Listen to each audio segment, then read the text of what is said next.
السلام علیکم ناظرین، میں ہوں آپ کا میزبان ذیشان افضل دھاما اور ایک بار پھر آپ سب کو خوش آمدید کہتا ہوں سٹیزن نیوز کے پروگرام شطرنج میں۔ سن 2018 میں پیپلز پارٹی کے کچھ اراکین نے ایک ٹرانسجینڈر ایکٹ کے نام کا بل اسمبلی میں پیش کیا۔ یہ ان دنوں کی بات ہے جب نون لیگ کی حکومت تھی۔ اس بل کو پروسیجر کے مطابق ایک کمیٹی میں بھیج دیا گیا اور اس کمیٹی میں تمام سیاسی جماعتوں کے فریقین نے بیٹھ کر اس پر بحث کی۔ پھر اس کے بعد سن 2019 کے اوائل میں یہ بل اسمبلی میں دوبارہ پیش کیا گیا اور Peoples Party, P T I اور مسلم لیگ نون کے تمام اراکین نے مل کر متحد ہو کر اس بل کو منظور کر لیا۔ اب پچھلے کچھ عرصے سے جب سے سینیٹر مشتاق صاحب نے، جن کا تعلق جماعت اسلامی کے ساتھ ہے، اس بل پر کچھ اعتراضات پیش کیے اور ان کو تبدیل کرنے کی گزارش پیش کی، جس کے بعد جناب سوشل میڈیا پر ایک ہاہاکار مچ چکا ہے۔ مسلم لیگ نون اور پی ٹی آئی کے ہواری اپنے اپنے سوشل میڈیا کا جو ایک کارخانہ چلا رہے ہیں، اس کے ذریعے یہ ثابت کرنے کی کوشش کر رہے ہیں کہ اس ملک میں کافر کون ہے۔ پی ٹی آئی کے جو ہواری ہیں وہ یہ سارا الزام نون لیگ پر لگا رہے ہیں کہ دیکھیں جی، نون لیگ نے یہ ایک نہایت ہی گندا قانون پاس کیا ہے جس کی بنیاد پر اب سیم جینڈر یا سیم سیکس میرج پاکستان میں الاؤ کر دی گئی ہے۔ اور ایسا ہی کچھ حال مسلم لیگ نون کے حواریوں کا ہے، یا ان کے جو اندھی تقلید کرنے والا کلٹ ہے اس کا ہے کہ جناب وہ بھی سوشل میڈیا پر دن رات ایک کیے ہوئے ہیں اور شیریں مزاری کی مختلف تقاریر کو دکھا کر یہ ثابت کرنے کی کوشش کر رہے ہیں کہ ہم تو بڑے سچے اور پکے مسلمان ہیں، جبکہ یہ بل تو پی ٹی آئی نے منظور کروایا ہے اور پی ٹی آئی سب سے بڑی اس کی حامی ہے۔ بات یہ ہے کہ اس کفر اور اسلام کی جنگ کو 1-2 منٹ کے لیے ہم روک لیں اور 3 صفوں کا بل اگر اپنے سامنے رکھیں اور اس کا بغور مطالعہ کریں تو کافی زیادہ گرہیں ہمارے سامنے کھل جاتی ہیں۔ اس بل میں ایک بہت ہی پازیٹیو چیز ہے، اس کا نام ہے کہ ان کو حق دیا گیا ہے۔ حق کیا دیا گیا ہے؟ ان کو رائٹ ٹو ووٹ دیا گیا ہے، ان کو رائٹ ٹو جاب دیا گیا ہے، ان کے لیے الگ ڈیٹینشن سینٹرز کا کہا گیا ہے، ان کے لیے الگ جیلز کا بندوبست کرنے کے لیے کہا گیا ہے، ان کو رائٹ ٹو سیلف ڈٹرمینیشن دیا گیا ہے۔ اس کے علاوہ اور بھی اس میں بہت ساری چیزیں شامل ہیں۔ انہیں رائٹ ٹو جاب دیا گیا ہے، انہیں رائٹ ٹو ایجوکیشن دیا گیا ہے، کیونکہ یہ ایک ہمارے معاشرے کا حصہ ہیں۔ لیکن سینیٹر مشتاق صاحب بھی سارے بل کے خلاف نہیں ہیں۔ ان کو اس بل کی ایک شق پر اعتراض ہے جس کو انگلش میں ہم پرسیوڈ آئیڈینٹی کہتے ہیں۔ جی ہاں، کہ اس میں 3 آپشنز رکھی گئی ہیں ان کے لیے کہ یہ اپنے آپ کو کس طرح آئیڈینٹیفائی کر پائیں گے۔ آلریڈی میں یہ بتاتا چلوں کہ وہ لوگ جو ٹرانسجینڈر کے ساتھ تعلق رکھتے ہیں، ان کا جب شناختی کارڈ بنایا جاتا ہے تو ان کے شناختی کارڈ پر مرد یا خاتون لکھنے کی بجائے ایکس لکھا جاتا ہے۔ لیکن اس پرسیوڈ آئیڈینٹی میں 3 آپشنز دی گئی ہیں جن کی بنیاد پر ان کو آئیڈینٹیفائی کیا جائے گا کہ یہ ٹرانسجینڈر ہے یا نہیں۔ سب سے پہلی آئیڈینٹی کہ جب کوئی بچہ کسی بھی گھر میں پیدا ہو اور وہ ٹرانسجینڈر ہو تو اس کے ماں باپ اس کے برتھ سرٹیفکیٹ پر جو لکھوائیں گے وہی اس کی آئیڈینٹی ہوگی۔ دوسرا وہ کچھ یوں ہے کہ اگر وقت گزرنے کے ساتھ ساتھ بچے کی عادات میں کچھ فرق پڑتا ہے یا اس کو احساس ہوتا ہے کہ جناب میں نہ مرد ہوں یا میں عورت نہیں ہوں، تو وہ نادرہ آفس میں جا کر اپنی آئیڈینٹی خود سے بتا کر اپنے شناختی کارڈ پر ترمیم کروا سکتا ہے اور اس کو چینج کروا سکتا ہے۔ جبکہ اس میں یہ بھی ہے کہ اگر ایکسیڈنٹ کی وجہ سے یا دوایات کی وجہ سے کوئی اعضاء یا کوئی جینڈر تبدیل ہو جاتا ہے تو تب بھی وہ اپنی آئیڈینٹی تبدیل کروا سکتا ہے۔ اب سینیٹر مشتاق صاحب کا اور ان لوگوں کا جو اس بل کے خلاف ہیں، اس اسپیشل شق کے خلاف ہے، ان کا کہنا یہ ہے کہ یہ جو 3 شقیں ہیں جن کی بنیاد پر آئیڈینٹی تبدیل ہو سکتی ہے، پہلی شق پر ہمیں کوئی اعتراض نہیں، یعنی کہ جب کوئی پیدا ہوا ہے تو اس کے ماں باپ نے اگر اس کے برتھ سرٹیفکیٹ پر ٹرانسجینڈر کا ٹھپا لگوا دیا ہے تو وہ اپنی 18 سال کے بعد شناختی کارڈ لیتا ہے، ہمیں اس پر کوئی اعتراض نہیں۔ لیکن اگر باقی 2 شقوں پر ہمیں اعتراض ہے کہ کوئی خود سے جا کر اپنی آئیڈینٹی نادرہ آفس میں وربلی بتا کے چینج کروا لے۔ اب بات یہ ہے کہ اس پورے بل میں کہیں بھی سیم سیکس میرج کی بات ہی نہیں کی گئی، اور میں ویسے ایک عرض کرتا چلوں، وہ 365 لوگ جو اس ملک کے پارلیمنٹ میں بیٹھے ہیں، اب مجھے صرف اتنا بتا دیجئے کہ کیا وہ اس چیز کے حامی ہوں گے کہ پاکستان میں سیم سیکس میرج ہو جائے؟ کیا آپ ان لوگوں کو اتنا ہی گرا ہوا سمجھتے ہیں؟ کیا آپ ان لوگوں کو اتنا ہی برا مسلمان سمجھتے ہیں؟ کیا آپ ان لوگوں کو اتنا ہی دین اسلام کے خلاف سمجھتے ہیں کہ ان میں سے کوئی ایک بھی ایسا نہیں، یا ان میں سے ایک بڑی تعداد ایسی نہیں جو اس بل کی مخالفت کرتی؟ خیر اینی ویز،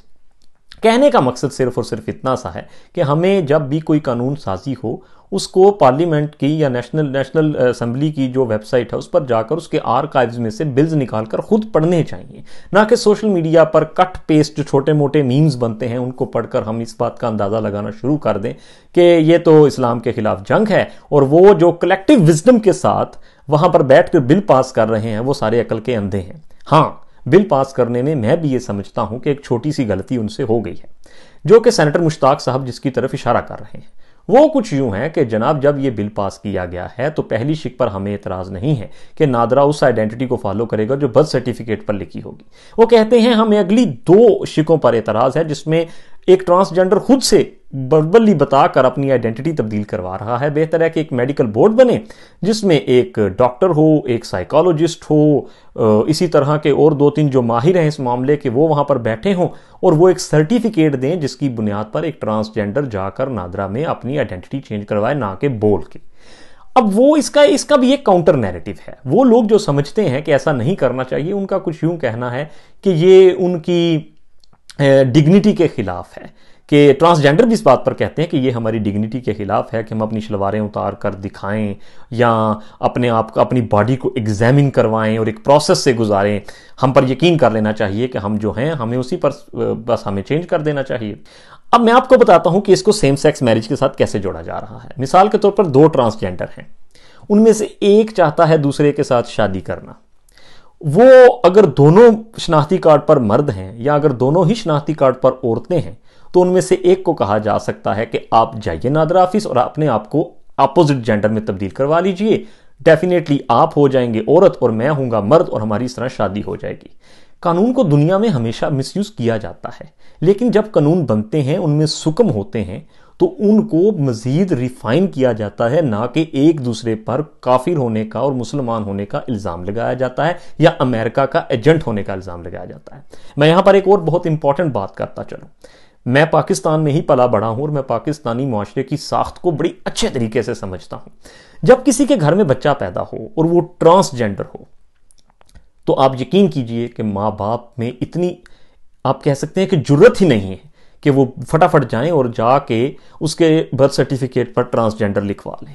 ہمارا معاشرہ بڑا سنگ دل ہو جاتا ہے، اور میں نے ایسے بچوں کو اپنے محلے میں یا گاؤں میں دیکھا ہے، ان کے ساتھ نہایت ہی بدسلوکی کی جاتی ہے، ان کو غلط ناموں سے پکارا جاتا ہے، ان کو نفسیاتی طور پر بہت برے پریشر میں ڈال دیا جاتا ہے، ان کو لڑکیوں اور لڑکوں کے دونوں کے نام سے پکارا جاتا ہے، ان کو ہیراس کیا جاتا ہے۔ تو جناب یہ کوئی اتنا آسان ٹاپک نہیں ہے، اور نہ ہی یہ اتنا کوئی بلیک اینڈ وائٹ ایریا ہے کہ جس کو بندہ فٹافٹ حل کر کے بیٹھ جائے۔ سب سے پہلی بات یہ ہے کہ اگر ماں باپ ہی بچپن میں برتھ سرٹیفکیٹ پر لڑکا لکھوا دیتے ہیں، اپنی مرضی سے لڑکی لکھوا دیتے ہیں، تو کیا اس کا حق نہیں ہے کہ 18 سال بعد وہ اپنی اصل آئیڈینٹی کو متعارف کروا سکے؟ کیا اس کا حق نہیں ہے کہ وہ بنے جو اس میں کسی اعضاء کی جس عضو کی یا جس اعضاء کی کمی رہ گئی ہے ان کی بنیاد پر وہ وہاں پر جا کر اپنا کیس خود پیش کرے اور اپنی آئیڈینٹی خود بتائے؟ اور میں ایک اور بات کرنا چاہتا ہوں، وہاں تک تو ٹھیک ہے کہ جیسے میں نے بتایا کہ ایک لڑکا یا ایک لڑکی شادی کرنا چاہتے ہیں تو اپنی آئیڈینٹی شاید چینج کر کے اس قانون کو مس یوز کر کے شادی کر لیں، لیکن مجھے بتائیں اس 22 کروڑ کی آبادی میں کتنے لوگ ایسے ہوں گے جو مرد ہیں اور عورت بننا چاہتے ہیں، اور جو عورتیں ہیں جو مرد بننا چاہتی ہیں؟ میرا خیال ہے ہمیں دیکھنا چاہیے کہ سوسائٹی میں پروبیبلٹی کیا ہے، سوسائٹی میں ممکنات کیا ہیں، کتنے پرسنٹ ایسے لوگ ہیں جو اس چیز کو پسند کرتے ہیں۔ جتنے بھی مرد اس وقت میرا یہ ویلاگ سن رہے ہیں وہ کتنے مرد ہوں گے جو عورتیں بننا چاہتی ہیں، اور جو کتنی عورتیں ہیں جو مرد بننا چاہتے ہیں؟ تو میرے خیال سے شاہ دولہ کے چوہوں کی طرح ہمیں بھاگنا نہیں چاہیے۔ اگر کوئی بولے کہ آپ کا کان اتار کر لے گیا ہے تو ہمیں پہلے دیکھنا چاہیے کان ساتھ ہے یا نہیں، پاگلوں کی طرح نہیں بھاگنا چاہیے۔ اور یہ ٹرک کی سرخ بتی کے پیچھے لگ کر اور اپنے آپ کو پکا مسلمان شو کروانے کے چکروں میں یا اپنے آپ کو بہت بڑا لبرل شو کروانے کے چکروں میں ہمیں کسی بھی سائیڈ پر اپنا وزن رکھنے سے پہلے 100 دفعہ سوچنا چاہیے۔ ہاں میں یہ سمجھتا ہوں کہ ٹرانسجینڈرز کا انپٹ لینا چاہیے، اس مسئلے کا بہترین حل بھی یہی ہے کہ ٹرانسجینڈرز کا انپٹ لینا چاہیے، علماء کا انپٹ لینا چاہیے، اور اس کے بعد ڈاکٹرز کا اوپینین لینا چاہیے، اور اس کے بعد اس قانون میں اگر کوئی سکم رہ گیا ہے تو اس کو ٹھیک کر لینا چاہیے۔ لیکن یہ قانون میرے اور آپ کے بارے میں نہیں، ٹرانسجینڈرز کے بارے میں ہے، ان کی رائے بہت مقدم ہوگی اس سارے معاملے پر۔ یہ ایک نہایت ہی گمبھیر موضوع ہے، میں کوشش کر رہا تھا کہ نہایت ہی اختصار کے ساتھ اس پر بات کروں۔ اگر میں نے اس کو زیادہ لمبا کر دیا تو اس کی معذرت چاہتا ہوں، لیکن کہنے کو بھی میرے پاس بہت کچھ ہے، کیونکہ اس بل میں بہت زیادہ انفارمیشن ہے جو میں ابھی آپ کے ساتھ شیئر نہیں کر رہا، لیکن وہ سب پازیٹیو ہے۔ صرف یہ 3 شقیں ہیں جن کا تعلق ان کی آئیڈینٹی اور شناخت کے ساتھ ہے، ان پر بحث جاری ہے، اور اسمبلی ہی بہترین فورم ہے جہاں پر اس پر بحث ہونی چاہیے۔ اپنے عزیز و اقارب رشتہ داروں کا بہت زیادہ خیال رکھیے گا، پروگرام کو لائک کیجیے گا، شیئر کیجیے گا اور سبسکرائب کیجیے گا۔ پاکستان زندہ باد، پاکستان قائم، پائندہ باد۔ خبر کی خے سے رے تک، عوام سے ایوان تک، مسائل سے ان کے حل تک، عمل سے تکمیل تک، تکمیل سے انجام تک۔ دیکھیے پروگرام گراؤنڈ ریالٹی جمعرات دوپہر 1 بجے صرف سٹیزن نیوز پر۔